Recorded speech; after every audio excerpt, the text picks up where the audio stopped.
Though Ile-Ife flourished, Oduduwa could not ignore the omens that Orunmila and the high priests spoke of. Strange occurrences plagued the land. Crops withered despite rainfall, and eerie whispers filled the night air. Some said it was the work of unseen spirits. Others feared betrayal from within. One evening, as Oduduwa sat in the temple of Ifa seeking divine guidance, Esu appeared before him. "Your kingdom has grown strong, but not all within it are loyal," the trickster god warned. "Beware the serpent that slithers beneath your throne." Oduduwa knew Esu never spoke without reason. He ordered his most trusted warriors to uncover any plot against Ile-Ife. What they found shook him to the core. One of his own chiefs had conspired with a foreign ruler to overthrow him. The traitor was none other than Adarogba, a once trusted elder who had long been jealous of Oduduwa's power. He had secretly sent messages to the Oba of Benin, promising him a share of Ile-Ife's riches if he assisted in deposing Oduduwa. Brought before the council, Adarogba refused to show remorse. "You claim to rule by the will of the gods," he spat. "But how long before they abandon you, as they have done to others before?" The council debated his fate, with some calling for his execution and others advising exile. But Oduduwa, ever just, declared, "He has broken the sacred trust of our people. Let the gods decide his fate." Adarogba was cast into the sacred grove, where the spirits would pass judgment upon him. None who had been sent there had ever returned. After Adarogba's exile, Oduduwa sought the wisdom of Orunmila. The great seer cast his divinations and spoke in a voice heavy with warning. "A storm gathers beyond the horizon, one that even the gods cannot fully stop. The balance of power will shift, and you must prepare, or all you have built will be undone." "What must I do?" Oduduwa asked. "You must ensure your lineage," Orunmila replied. "Your bloodline must be strong enough to withstand the trials to come." Understanding the gravity of the prophecy, Oduduwa turned his attention to his children. He had many sons and daughters, each gifted in different ways. He knew that the future of Ile-Ife would depend on their strength and unity. Oduduwa's sons were trained in governance, war, and spirituality. Among them, Oranmiyan, his youngest but fiercest, showed the spirit of a conqueror. He yearned to expand Ile-Ife's influence beyond its current borders. "Father," Oranmiyan said one day, "I wish to take our name beyond these lands. Let me lead an expedition to establish new kingdoms in our honor." Oduduwa, though hesitant, saw wisdom in his son's ambition. "Go, but remember that true power is not only in conquest, but in wisdom and justice." Oranmiyan left with a band of warriors, venturing into the unknown. His journey would be legendary, giving birth to the great Oyo Empire. But his departure also marked the beginning of internal struggles within Ile-Ife. With Oranmiyan gone, a dispute arose among Oduduwa's other sons. Each believed himself the rightful heir to Ile-Ife's throne. Factions formed, loyalties were tested, and for the first time since its founding, the kingdom teetered on the brink of civil war.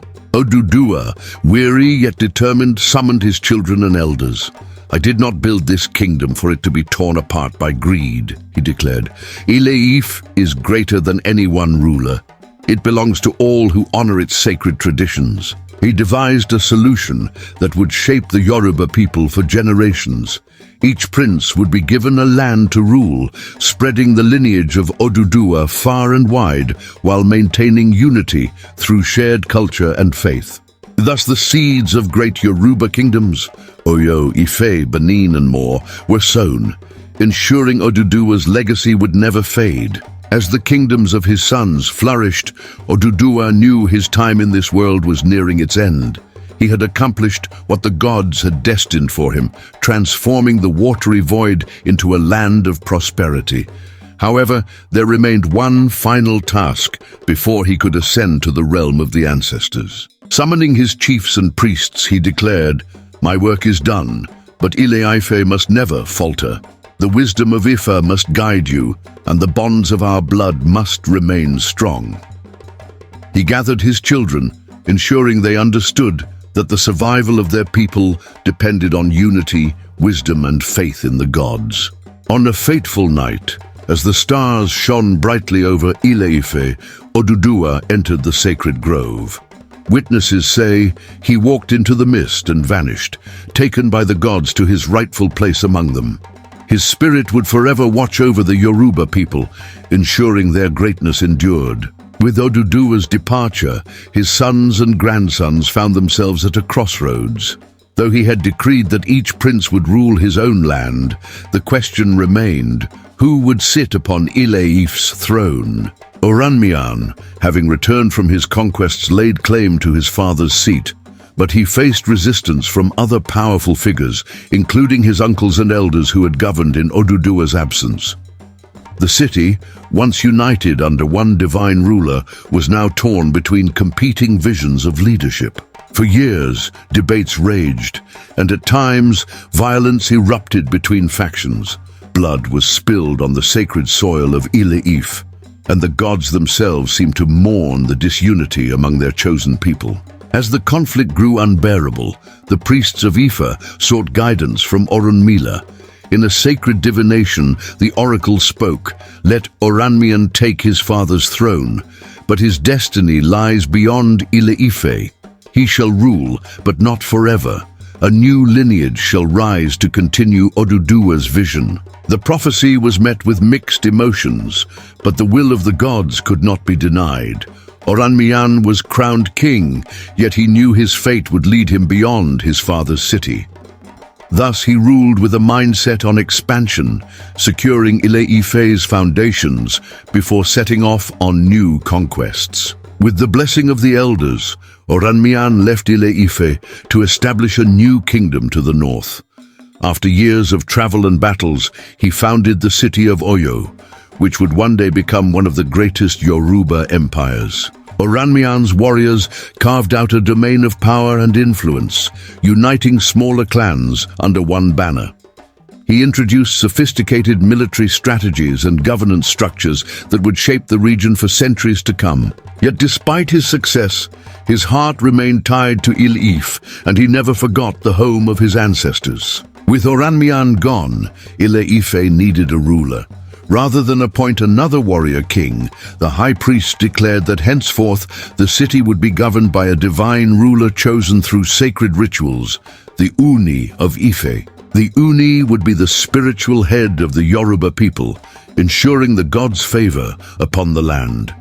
This new system ensured balance as warlords ruled their respective territories, while the priest-kings maintained the sanctity of the ancestral city. Thus began a new era for Ile-Ife, where faith and tradition guided the people just as much as swords and conquest. Even as Ile-Ife and Oyo flourished, another kingdom rose to greatness, the kingdom of Benin. Founded by one of ODUDUWA's descendants, Benin's rulers traced their lineage to the divine prince, ensuring a lasting connection between the two powerful cities. The people of Benin, influenced by the traditions of Ife, built great palaces and developed an advanced system of governance. Trade routes between the two kingdoms strengthened their bond, and the wisdom of Ife spread far beyond the borders of Yoruba land. As the Yoruba kingdoms expanded, the gods watched with pride. However, Olokun, the god of the sea, had not forgotten his ancient rivalry with ODUDUWA. He resented the land that had been forged from his waters and sought vengeance upon those who ruled it. Storms raged along the coasts, destroying settlements and cutting off vital trade routes. The priests of Ife warned that Olokun's wrath could not be ignored. To appease him, the people of Ile-Ife and Benin performed grand sacrifices, offering gifts of gold, cowries, and sacred animals to the depths of the ocean. Through divine intervention, the storms ceased and peace was restored. But the people never forgot the power of the sea, ensuring that Olokun's name was revered alongside ODUDUWA's. With peace secured, Ile-Ife entered a golden age. The city became a center of art, philosophy, and spirituality. Skilled craftsmen created sculptures that honored the gods and their ancestors, while scholars recorded the great deeds of their forebears. Pilgrims from all over Yoruba land came to visit the sacred city, seeking blessings from the Uni and the high priests. The people believed that as long as Ile-Ife stood, the Yoruba civilization would never fall. Yet as history had shown, peace never lasted forever. Challenges would arise again, testing the strength of ODUDUWA's legacy. As time passed, the power of the Uni remained strong, yet a new era of warrior kings began to take shape across Yoruba land. The descendants of ODUDUWA, inspired by Oranmiyan's legacy, sought to expand their domains, forging powerful kingdoms that rivaled one another in might and influence. Among them was Sango, the fiery ruler of Oyo, who wielded the power of thunder and lightning. His reign brought prosperity and military strength to his people, but his temperament often led to internal conflicts. Meanwhile, in other regions, new leaders arose, each seeking to carve their names into history, testing the endurance of the Yoruba civilization. To maintain harmony between the expanding kingdoms, the Uni of Ife called for a grand festival where leaders from all Yoruba lands would gather to honor the gods.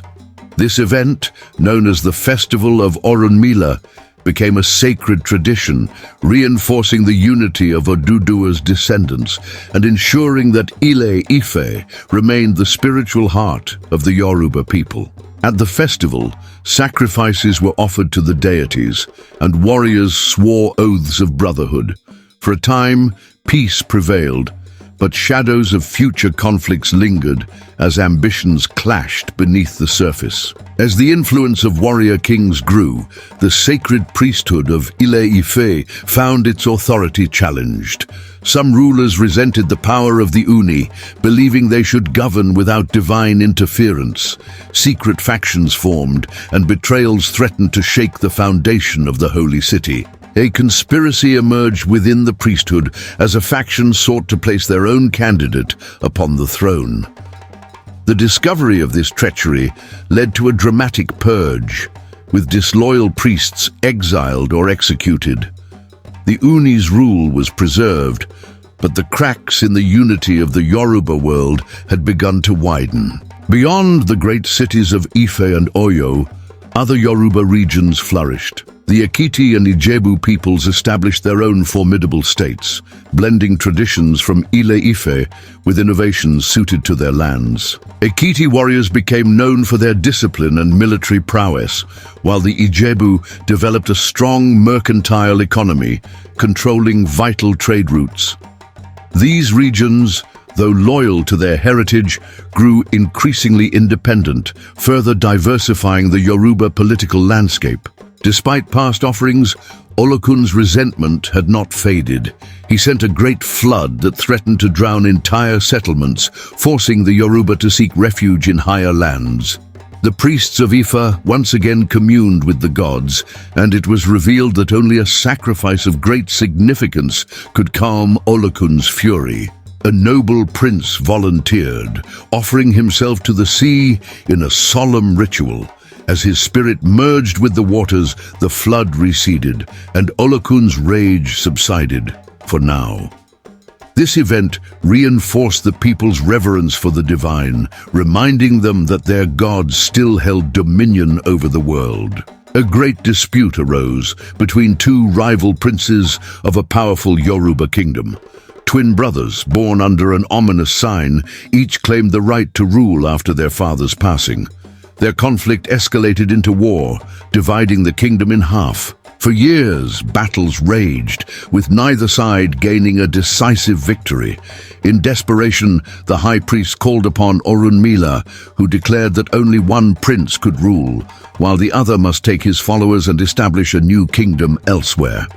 Though painful, the prophecy was accepted, leading to the founding of a new city that would later rise to prominence. As new kingdoms flourished, The influence of Ile-Ife began to wane. Though still revered as the spiritual center, political authority had shifted to emerging powers like Oyo, Benin, and the coastal kingdoms. The Uni struggled to maintain unity, but without military strength, his influence was increasingly symbolic. The age of warrior kings had fully arrived, reshaping the Yoruba world in ways never before seen.